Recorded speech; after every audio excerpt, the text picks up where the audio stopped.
მარტს გამგეობის თანამშრომლების თათბირზე სიტყვით გამოვიდა დაავადებათა კონტროლისა და საზოგადოებრივი ჯანდაცვის ცენტრის ხელმძღვანელი. მან წითელას გავრცელების საშიშროებაზე ისაუბრა და მარნეულში რამდენიმე დაფიქსირებული შემთხვევაც დაასახელა. ლაფერაძის განცხადებით ისინი საყოველთაო იმუნიზაციის ჩასატარებლად მზად არიან.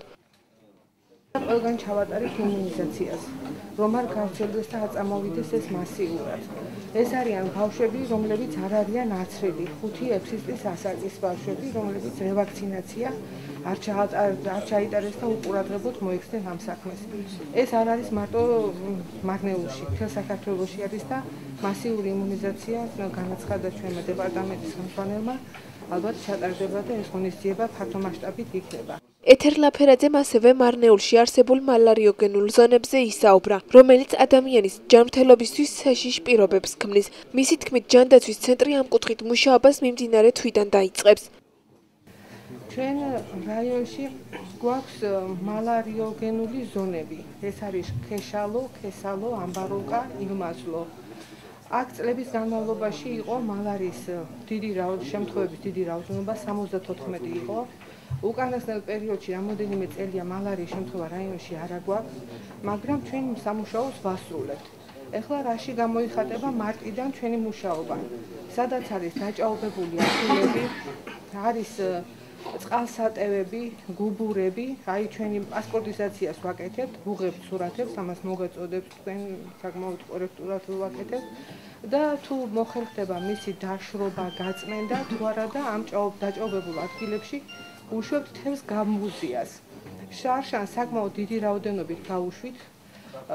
წარწერებიც კი ქონდა, რომ თევზის დაჭერა შეიძლება. ტბა მოწამლულია, ასეთი რამე გავაკეთეთ, რომ იქ მოსახლეობას არ ეთევზავა და ეს თევზები არ ამოეყვანა. ვინაიდან წელს თბილი ზამთარი იყო, ჩვენ ახლა თევზის შემოწმება ჯერ არ დაგვიწყია, მაგრამ მე იმედი მაქვს, რომ ეს გამბუზია იქნება და ყინვებისგან არ იქნება დახოცილი, თუმცა ამას ჩვენ შევამოწმებთ და ვნახავთ. გარდა ამ ორი პრობლემისა, ეთერ ლაფერაძემ მარნეულში მომუშავე ექიმების შენობის გარეშე დარჩენის შესახებ ინფორმაცია გამგებელს მიაწოდა. მისი თქმით, ექიმებს არ აქვთ შესაბამისი პირობები, რათა მუშაობა სრულფასოვნად გააგრძელონ. ექიმების უმეტესობა დარჩენილი არიან შენობების გარეშე. რა ეშველება ამ ექიმებს მე არ ვიცი.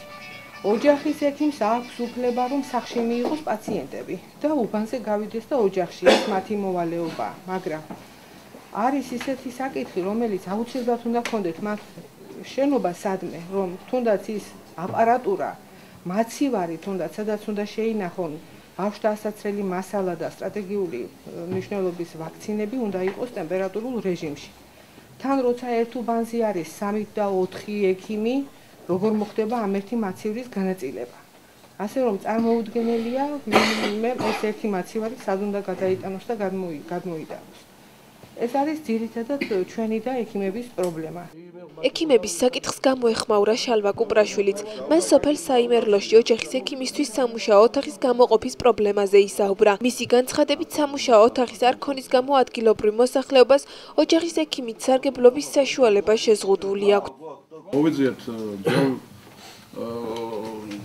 კანტორის შენობას ეძახიან. ბაღია პირველ სართულზე და მეორე სართულზეა ერთი ოთახი, რომელიც შეიძლება გარემოწყდეს და დაждდეს იქ სოფლის ექიმი საიმერლოსი და იქ მიიღოს პაციენტები. თუ ამ პრობლემას მოვაგვარებთ, ძალიან კმაყოფილი იქნება მოსახლეობა. ასევე შალვა კუპრაშვილმა გამგებელს ინფორმაცია მიაწოდა სოფელ საიმერლოში გარეგანათების გაკეთების საკითხზე. როგორც მან აღნიშნა, გარეგანათების სამუშაოების დაწყება სოფელ საიმერლოში უახლოეს მომავალში დაიწყება. წინა კვირას იყო ჩამოსული საპროექტოდან და გავზომეთ გარეგანათების ცენტრალური ქუჩის გარეგანათება გვინდა რომ გავაკეთოთ, სადაც ავტობუსი მოძრაობს. სასოფლო-სამეურნეო ბარათების დარიგება კვლავ გრძელდება, თუმცა ყველა ოჯახს აღნიშნული ბარათები არ მიუღია. ამასთან დაკავშირებით გამგებელმა რწმუნებულებს მითითებები მისცა. იმ ოჯახებს, რომლებსაც ბარათები არ მიუღიათ, დამატებითი სიების საფუძველზე მათ უახლოეს დღეებში დაურიგებენ. ამასთან დაკავშირებით დავით ხარშილაძემ კომენტარი გააკეთა. ეს პროექტი ხორციელდება 0-დან 5 გექტრამდე. 0-დან 0-25-მდე არის ასე ვთქვათ სასაქონლო ბარათი, რომელიც ითვალისწინებს სასუქების და სხვადასხვა სამეურნეო დანიშნულების ინვენტარის შეძენას. ხოლო რაც შეეხება 0.25-დან 1.25-მდე არის სასაქონლო ვაუჩერთან ერთად ასევე არის დახმის და დადვისკვის ვაუჩერი. ხოლო 1.25-დან 5 გექტრამდე არის მხოლოდ სასაქონლო ვაუჩერი, რომელიც ითვალისწინებს ასევე ან სასუქი იქნება თუ სხვადასხვა სამეურნეო დანიშნულების ინვენტარის შეძენას.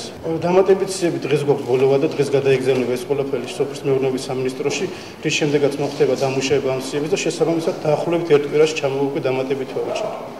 რწმუნებულები და სამსახურის უფროსები სხვადასხვა საკითხებით უკვე მომავალ თათბირზე წარსდგებიან.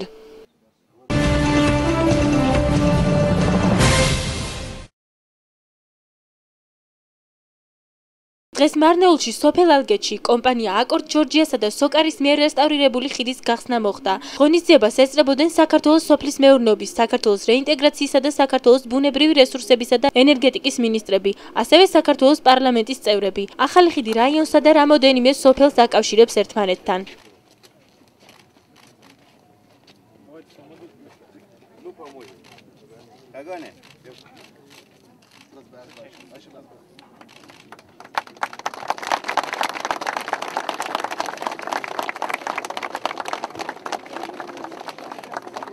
ეს არ არის ერთ-ერთი დღეს რამოდენიმე დღეს და ხვალ უბრალოდ დღეს განმავლობაში რამდენიმე მნიშვნელოვანი ღონისძიება არის, როგორც ბოლნისში, მარნეულში, ასევე ხვალ უკვე საგარეჯოს რაიონში, ორმოღალში, რომელიც ასევე აზერბაიჯანელებით არის მჭიდროდ დასახლებული. სოკარის მიერ განხორციელებული საქართველოს მთავრობასთან ერთად განხორციელებულ პროექტებზეა საუბარი, რომელიც ზოგი საწყის ეტაპზე მოვინახულეთ, ზოგი უკვე დასრულებულია და ზოგიერთის შესახებ დღეს პრემიერ-მინისტრთან შეხვედრის დროს იყო საუბარი და მიღწეულია შეთანხმება. ისე რომ ეს ერთგვარად პროგრესში მიმდინარე პროცესია, კიდევ ერთხელ ამბობ, ნაწილი მისი უკვე სახეზეა, ვთქვათ, ეს ხიდი მანამდე ჩვენ კიდევ ერთი ხიდი გავხსენით, ახლა მივდივართ ერთ-ერთი ობიექტის გახსნაზე, სადაც ფუნდამენტს უნდა ჩაეყაროს საფუძველი, ანუ იქ საწყისი ეტაპი არის და ასევე დღეს შეთანხმება შედგა, რომ 30,000 დამატებითი ოჯახი, დამატებითი ხელშეკრულებასთან, რომელიც სოკართან მანამდე არსებობდა, 30,000 ოჯახის გაზიფიკაცია მოხდება. ამ ხიდს დიდი მნიშვნელობა აქვს, რამდენიმე წელი ცუდ მდგომარეობაში იყო. ამ სოფლისათვის დიდი მნიშვნელობა აქვს რამოდენიმე სოფელსა და რაიონთან დამაკავშირებელი ხიდია. სოფლის ყველა მოსახლის სახელით დიდი მადლობა ყველას, ვინც ღონისძიებაში მიიღო მონაწილეობა. ხიდის გახსნის შემდეგ ქალაქ მარნეულში საფუძველი ჩაეყარა ბოსტნეულის ახალი საცავის მშენებლობას. ეს იქნება სამაცივრე ნაგებობა ხილისა და ბოსტნეულისათვის.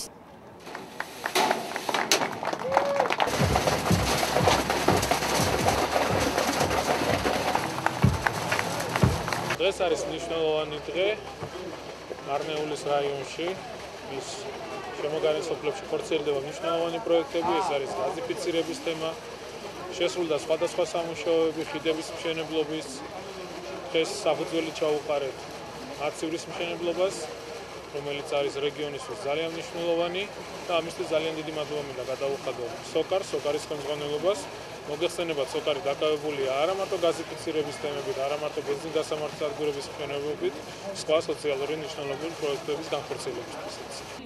სამაცივრე სასაწყობო მეურნეობა, რომელიც ძალიან მნიშვნელოვანია სოფლის მეურნეობის პროდუქციის წარმოებლებისათვის, გამომდინარე იქიდან, როდესაც ადამიანს მეწარმე შენახვის საშუალება არ აქვს, ფაქტურად ბაზარი მართავს მას და ის ძირითადად იძულებულია, რომ პირდაპირ მოსავლის მერე, აღების მერე მინდვრიდან გაყიდოს.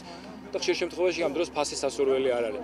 როდესაც შესაძლებლობა ეძლევა ფერმერს, რომ შეინახოს და მაშინ გამოიტანოს ბაზარზე თავის პროდუქცია, როცა ბაზარი უკეთეს პირობებს თავაზობს, ეს მისთვის ძალიან დიდი დახმარებაა.